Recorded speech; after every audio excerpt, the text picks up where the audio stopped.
Before I get into the candle that I chose for today, some of the books that I've been reading, which I did finish one this week, are Crochet Along, what we're working on. Black Craft Cults just launched this brand new coffee. I had to do a theme based around it. So I already had a candle chose for today, but I had to go back and be like, okay, I'm going to do that another week because this coffee just arrived and it's hazelnut coffee with the Sanderson sisters artwork. Other thing is, if you really like this artwork, they also have a t-shirt. And they did this one as an orange edition. So the coffee is purple. This one is orange. Honestly, I love both of them. I would have been happy if it was a purple t-shirt too. I just think it looks so freaking amazing. One thing, don't be like me and be super excited when you get the coffee. Cut the top off because that's what I normally do with their bags. They have this little tie thing for it. This one, however, has a thing on the back. You pull this part off and then there's actually a little Ziploc thing, which you can see very well since I cut it off. So I have a canister that I'm going to put this into now because this one doesn't even fit it. Like, this bag is too big and I don't want to ruin this art or like crunch it up or anything, because I am going to save this one. When I have coffee bags that have really cool artwork on it, I'll like cut this part off once it's all gone, put it on canvas, little Mod Podge on it so it sticks on there, and then I use that as decor for my barista area. This one, I'm just going to get to it a little bit sooner because I just completely ruined the top of it, which is totally fine. It's a very hazelnut forward type of coffee. I mean, obviously it is hazelnut coffee. There's nothing else in it. It just says Sisters on the side there. It's a dark roast. So I brewed some up with nothing else in it, and just the scent of it alone is so cozy. I think this one would also be good with some of the Nut Pod marshmallow creamer. Marshmallow, hazelnut, that's just a great combo in and of itself. They still have the coffee and the t-shirt available. I checked this morning. Normally, I have been choosing one candle each Sunday for the 100 Nights of Halloween Frights. That's like my scent for the week. I did finish the Vampire Blood candle, which means I needed to pick a new one. I had pumpkin spice latte set up ready to go. However, my Goose Creek candles just arrived. They have an entire Halloween lineup, and I tried one of each of the scents that they have because I haven't tried their entire Halloween lineup, but the one that I was most excited about, this Graveyard Twilight or something like Twilight Graveyard. There we go. Switch it around. Graveyard Soil, Tombstone Moss, and Misty Fog. I was really hoping it was going to be a dupe for Bath and Body Works. They had a graveyard one, I think a couple years ago. That was my scent for that year, and they have never brought it back. I don't know if they're ever going to. It might have just been one of those things. I was very excited about it, and everyone else was like, no, thank you. But it's just so freaking good. So I'm hoping this one is exactly the same. Yes, this is almost entirely a spot on dupe. The wax is a different color, which I think is kind of fun. And I like the outside, the little spooky lace. And of course, classic bat. There's nothing on the top of the lid, which I'm totally okay with. Really, I just wanted the candle. Like, it's fun when there's decoration on top of it, but I still haven't figured out what I'm gonna do with some of mine that have a really extravagant piece of Halloween decor on the top of it. What do I do with it? I don't know. If you have some of those and you've found out ways to decorate with it, let me know. Apart from just using this as like an actual, trinket holder. So they basically had two different lines, and this with the little Halloween lace on it seemed to be more of the ones that I was gonna like, because I do like the ones that smell like candy corn and cupcakes and things like that. I mean, I want it to smell like moss in my house. That's really what I want. So for this one, I am gonna use this candle holder. That just seems right, Yeah. That's perfect. Let's just keep going with that lineup. The next one that I was most excited about was the jack-o'-lantern, which is pumpkin guts, spooky spice, and pumpkin seeds. Same decoration all throughout with the spooky lace, just a different color. Burnt pumpkin all over it. Pumpkin guts, that got me. Okay, so imagine you just cleaned out a jack-o'-lantern and you used your fingernails to get all the guts and seeds and everything out. This is exactly what the candle smells like. There's a little bit of cinnamon to it. I'm assuming that's what the spooky spice is, but it's not overwhelming. That's another yes for me. Scary cherry brownie. I don't know about this one. I'm a little scared about it actually. Blood red cherry, creepy cocoa, frightening fudge. I love that they just go for it with their descriptions and that the candle wax is the same color as whatever they're describing in here. Okay, so it's pretty cocoa forward. This wouldn't be my favorite out of all of them, but I don't dislike it. It's not so super sweet that it like hurts my teeth. Another one that got me because it says forest fog. What does forest fog smell like? I can conjure the image, but forest fog, I'm not entirely sure. Okay, I like this one. Witchy purple that matches my coffee here. Oh yeah, shoot, I should have done this one. Those two, that's my actual choice. I was just so excited about that Twilight Graveyard. Black candy apple, green apple, molten caramel, and black coconut, I thought, for my kitchen. It's much more apple forward and a crisp apple, not really a candy apple. It might be different once it's lit. There's a little bit of sugar in it. Okay, so I liked all of those except for the cherry one was my favorite. I didn't dislike it. I just liked the other four a lot better. Then the second part was more of a classic Halloween we have the candy. This one is called candy corn. So classic orange and black colors, cupcakes all over it, vanilla, sweet honey, powdered sugar, and marshmallow cream. Okay, yeah, that's candy corn. I think I could have this in my kitchen, maybe not all day, but like right after dinner. Make it smell like I just made something good, even though I don't bake that often. Okay, so yes, this is another yes. Haunted Spellbook. Okay, they had a lot of fun with this line for the decoration. We've got the eyeballs, some books, candles, potions, vintage leather binding, aged paper, and dusty cedar wood. Oh, this is a yes for me. Absolute yes.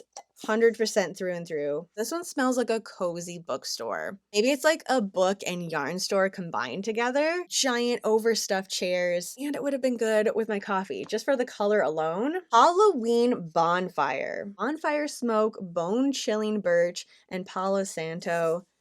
Spooky skulls, haunted forest, death moths, crows all around it. Really hoping this is a good one.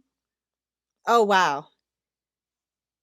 Okay, that one is pretty strong. Smells exactly like you're sitting at a bonfire. With the candy corn together, I think that would be a good combination. But I'm interested to see what this is like actually lit. I would have this one in the yarn dungeon though. Trick or Treat, another classic Halloween decor.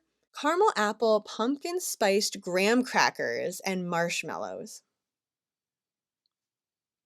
Okay, it's not overly sweet. I thought just based alone on the description and the fact that it's covered in candy, it would be super, super sweet, but it's more of the pumpkin spice and apple coming through. So surprisingly, this is another yes for me. The last one that I got, Enchanted Elixir. Here's the Pinkoween, if that's what you're into. Possessed pear, enchanted berries, and spell binding sugar. Pears, a little bit of sugar, but more of a tart berry, not a sweet, sugary berry. Favorite out of this lineup, I mean, technically this is their whole Halloween lineup, but they're very distinctly two different lines. At this moment, without actually burning any of them, the Haunted Spellbook was my favorite. That one was really, really good. The other are a close like 4 or 4.5 out of 5 bats though. There wasn't any of this entire line that I absolutely didn't like. I'm not going to burn. Other lineup, the Graveyard one, for sure, that's still my favorite. Extremely close second, the Jack-o'-lantern one with the pumpkin guts. And then, I mean, almost tied for second is the Jack-o'-lantern and the Witch's Cauldron. These two for sure. And I think they would be really good together. I'm gonna put this one in my movie room, actually. I was gonna wait and kind of like save all of these, but I don't wanna wait with this one. And then the Ghoul log, I need to start that on Shudder, which is just basically a Yule log, but it's a spooky version. So instead of the Yule log, we have a jack-o'-lantern crackling with some spooky noises. I was just so excited about getting my coffee going this morning. I didn't even turn that on yet. I have this going. While I'm watching that, we do have a movie for our crochet along. Night, we're watching Superhost and working up the last bit of our square. So this is square number 2, and it's going to be completed today for our haunted video store blanket right back there. Superhost is another campy horror movie, and it's kind of right on the border of Summerween and fall, about this couple that has a YouTube channel, and they do reviews of B&Bs. So they go in, they film everything, have a good time. You get to see the inside of the B&B. This one that they go to, though, immediately there are red flags, and they notice them. Per usual in a horror movie, they just wait too long, and by the time they figure everything out, it is obviously way too late. Super funny, super camp. The ending is fantastic. The B&B that they're at is in kind of a wooded area, which again sets it up for this summer to fall transition. Really pretty ambiance. So after watching the ghoul log, draw on Superhost, work up the last couple of rows for a haunted video store blanket. Moving on to our haunted book club. I have officially finished August's pick, which is We Live Here Now. That has the amazing design on the side of the paper. I knew this was going to happen as soon as I got into like the first, second, third chapter. I was like, okay, this is going to be amazing. If I just start reading this, I don't think I'm going to stop. And that's exactly what happened, because here we are August 10th and I'm completely done with this. How many pages are there? It felt like it went fast, so I couldn't tell if it was just because I really loved it or if it was not that long. 287 pages. So it's a pretty decent sized book. We do have time still. Like, I'm not going to do a full review of this yet because it's not the end. Just wanted to say, if you're on the fence about reading this one with me this month, highly suggest, okay? Like, it was such a fun ride. I'm just excited that we started the 100 Nights to Halloween off with a book that had such a spooky ambiance to it. And I very much loved it. And that is it. I'm going to stop. I'm going to put it down. I don't want to spoil any of it. If you have already finished it and you want to chit chat about certain chapters, I am on Fable. The rest of the Haunted Book Club is there as well. So you can talk about a specific chapter as well as the ending without spoiling it, because you have to actually click on that chapter, see the review. You actually have to physically click it before you see it. So it's not going to get spoiled on accident. Now, what I am focusing all my energy on is the Hour of the Pumpkin Queen. I'm liking this one a lot more than I thought I was going to. I mean, it's cutesy. It's definitely not a horror read in any way, shape, or form. It's based off of The Nightmare Before Christmas. Another one that I did get the physical copy specifically for the design on the outside. I did try the audiobook with this one, but the voice actor, it's a very light and airy voice, which is how Sally is supposed to be, but I don't know. It didn't work for me. That's just me. You might like the audiobook version, so you can try it that way too. The last one that I'm reading, Cold Eternity, which is a space horror book. I am on chapter 21 and it is so freaking good too. The one thing I will say is I guessed one of the major twists, but that is simply because I love space horror, and pretty much anything that's out there, I will snag it up. So I read a lot of it. I also watch a lot of the space horror movies. So it wasn't a huge twist for me, but that doesn't mean I'm not having fun with it still. There are specific tropes in space horror that are there for a reason, because they are super spooky, and just kind of the psychological effect of it is just completely tears you apart when you read it. You're like, oh my gosh, this is just gut wrenching, which it totally was, even though I guessed it. It didn't take any of the fun out of it for me. So highly suggest that. Honestly, there isn't any of the books so far, and I'm almost done with the other two. Any of these would be good. If you only had one to pick, oh gosh, that's really hard. Well, I guess I can only say right now, We Live Here Now, because that's the only one that I've totally finished. They're just so totally different. It's kind of unfair to compare all three of them. Something that I am really behind on is my comic books. And this one in particular, it is my all-time favorite comic book, which is Hello Darkness, a horror anthology, bite-sized tiny stories in here. The artwork is amazing. There are some months where I get the original comic book, like the cover that it's meant for, and then I end up buying the variants too. And there are like 2, 3, sometimes 4, because they use different artists for the cover. This one I have to get every single time because this is like the mascot of Hello Darkness. So I have all of those covers. But like Hexmas season, I got 3 different covers. February, I got 2 different covers. The artwork is just amazing. So since I'm a lot further on my reading list with my books, this week I am going to switch over and start reading some of my comic books. I have 3 of these. So that's what my day is going to look like. I hope that you're having a nice and cozy day as well. Definitely going to set up this candle, chill, read this one first, first and then start watching Superhost. Thanks for hanging out with me today. I hope you have a super spooky rest of your night, and I will see you in my next video.